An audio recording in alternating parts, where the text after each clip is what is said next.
요즘 한국 여름 날씨 진짜 미쳤죠? 야, 이게 진짜 지구온난화 영향이구나 하는 생각을 넘어서 이제 이러다가 지구 멸망하는 거 아닌가? 이런 무서운 생각까지 들 정도예요.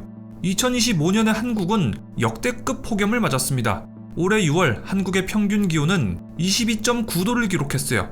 이게 어느 정도냐면 1973년부터 기상청이 본격적으로 기록을 시작한 이래 역대 1위예요.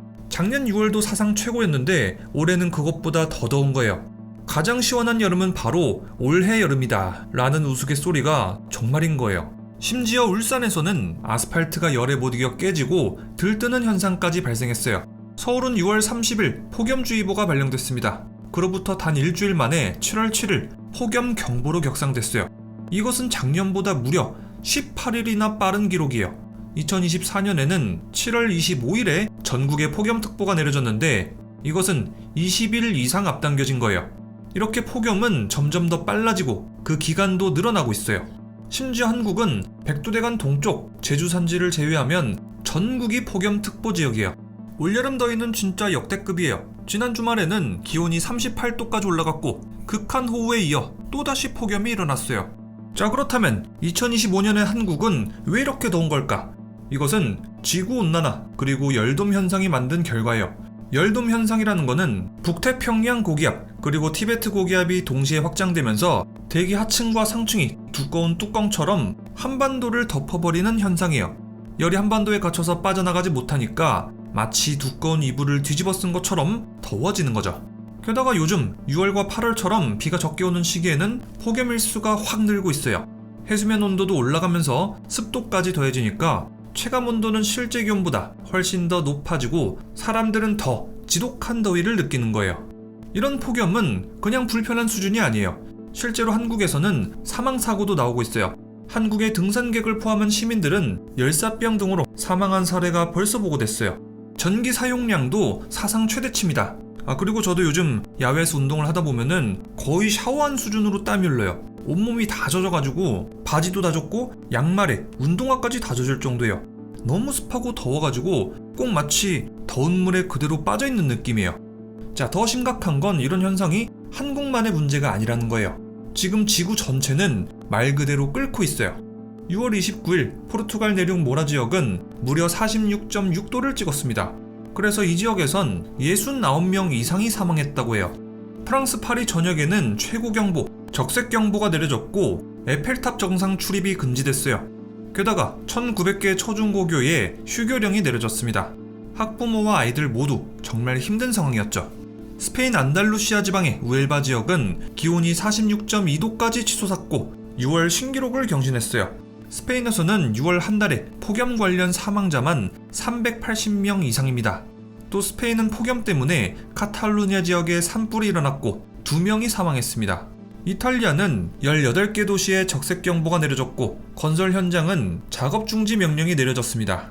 그럼에도 이탈리아는 열사병으로 인한 사망자가 계속해서 나오고 있습니다. 인도와 파키스탄에는 초강력 폭염이 닥쳤어요. 최고 기온은 무려 49도까지 올라갔습니다. 게다가 전기마저 끊기는 정전사태까지 일어났습니다.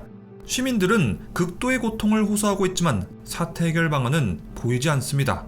인도와 파키스탄은 세계 최초로 폭염으로 인한 인간 거주 불가능 지역이 될 수도 있다고 전문가들은 경고하고 있습니다. 지구온난화로 인한 위기는 이번 달에 개봉한 다큐멘터리 시그널 바다의 마지막 신호를 통해서 더 자세히 체감할 수 있습니다. 이 작품은 인간이 만들어낸 환경 파괴, 생태계 붕괴, 그리고 그 때문에 흔들리고 있는 지구의 자연을 담아낸 다큐멘터리예요.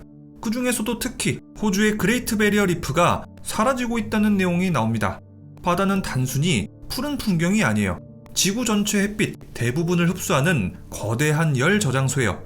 그런데 지금 바다가 너무 많은 열을 빨아들이면서 해양 생태계는 무너지기 시작했습니다. 대표적인 사례가 바로 호주의 그레이트 베리어 리프예요.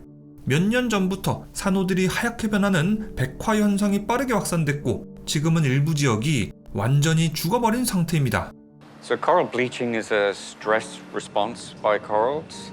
Mass coral bleaching by definition is coral bleaching that occurs over a very large geographic In 2016, the northern third of the Great Barrier Reef was the most severely affected. In 2017, the central part was the worst affected. And in 2020, the southern part of the Great Barrier Reef. So over those three events, 80% of the entire Great Barrier Reef, the world's largest coral reef ecosystem, was severely bleached at least once. 그레이트 베리어 리프는 호주의 핵심 관광 자원이자 경제의 큰 축입니다. 매년 수많은 사람들이 이곳을 보러 왔고 그것은 곧 수천억 원대 경제 효과로 이어졌습니다. 하지만 그것보다 더 중요한 건 이곳은 수많은 바다 생물들의 보금자리라는 겁니다. 산호초가 사라지면 그 위에 살아가는 물고기, 갑각류, 해양 생물들까지 전부 줄줄이 사라져요. Losing corals matters because they are the linchpin of the ecosystem. It's like losing the trees in the rainforest. 그리고 그 여파는 결국 인간에게까지 오게 됩니다. 산호초지대는 전 세계 어업의 중심지 중 하나입니다. 이곳에서 잡히는 물고기들은 수억 명 인구의 단백질 공급원입니다. 그런데 이런 산호초가 무너진다면 단백질 공급도, 생태계도, 어업도, 관광도 모두 무너지는 겁니다. 지구온난화는 해수면 상승 문제도 일으킵니다. 우선 북극과 그린란드의 빙하들이 빠르게 녹고 있습니다. 수만 년 동안 얼어있던 얼음이 지금 이 순간에도 바다로 흘러들고 있어요. 그런데 빙하만 문제일까요? 사실 더 무서운 건 바닷물 자체가 팽창하고 있다는 거예요. 왜냐고요? 바다는 지구의 열을 흡수하는 거대한 스펀지거든요. 그런데 온도가 올라가면 물은 그냥 가만히 있지 않습니다. 그렇게 수면은 점점 올라가고 전 세계 수많은 도시와 마을들은 물속으로 잠기는 거예요. 해수면 상승은 지금 일어나고 있는 현실입니다. Sea levels are rising in the south, accelerating rapidly since 2010, putting tens of millions in the path of future floods. 인도네시아 자바섬 북부에 있는 대막이라는 마을. 이곳은 예전엔 정말 평범했어요. 논밭이 펼쳐져 있었고 사람들은 아침이면 모내기를 하고 해질 무렵엔 염소떼를 몰고 돌아오던 아이들 웃음소리가 논두렁을 넘던 그런 마을이었죠. 그런데 지금은 이 모든 기억들이 물에 잠겼습니다. 한때 마을 사람들의 삶이 깃들어 있던 마당, 부엌, 골목길은 이제 바닷물에 잠겨버렸어요. Semua tanggul-tanggul tergempur semua. Akhirnya hancur mulai tahun 2006. Makanya ya kadang-kadang kita suka pindah-pindah gitu cari tempat yang agak karena kita mau rencana istri saya tanamkan di sini, saya makamkan di sini karena sudah tenggelam leluhur kita semua. Makanya terpaksa kita ya juga ke sini, juga main ke sana gitu. Ya lah kadarnya untuk memperbaiki pokoknya bisa ditempati gitu. Kenapa ya kalau udah ditinggalkan itu bisa tenggelam air terus, air rob itu harus perbaiki terus. apalagi ini kayu-kayunya hampir lapuk-lapuk semua kan. 논밭은 이미 쓸 수 없게 됐고 염소는 병들어 죽었거나 다른 마을로 보내졌어요.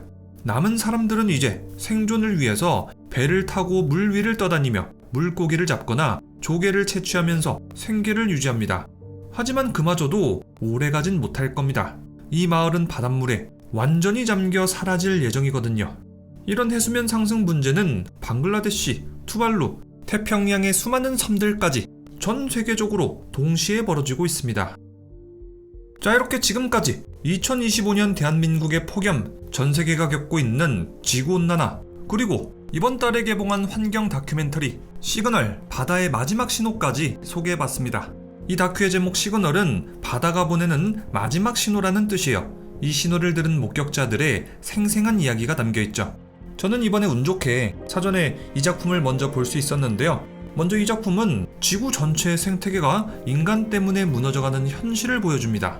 제주도의 해녀들은 매년 바다에서 해산물을 채취하는 게 더 어려워졌고, 인간이 만들어낸 해양 소음 때문에 고래들은 떠나고 있고, 바다에 버려진 그물에 걸려서 수많은 해양 생물들이 죽어가는 모습까지 시그널은 인간 때문에 망가지고 있는 다양한 바다의 모습을 보여주고 있습니다.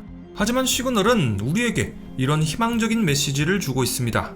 우리의 선택으로 파괴된 생태계, 바다를 우리의 선택으로 다시 살릴 수 있다.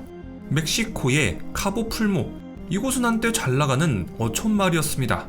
하지만 atacando, pues estábamos sacando todos, pues pescadores de la ribera, los frailes, todos estuvimos sacando y hasta grado que sacábamos muy poco, muy poco. 결국 물고기들은 씨가 말라버렸고 마을 주민들은 더 이상 물고기를 잡지 않기로 결정했습니다. 하지만 이곳은 업이 아니고서는 돈벌이 수단이 없습니다. 마을에는 심각한 가난이 시작됐죠. 그래도 마을 주민들은 생각의 발상을 해냈습니다. 카모풀모를 해양 보호구역으로 지정하고 관광업을 활성화시키는 겁니다.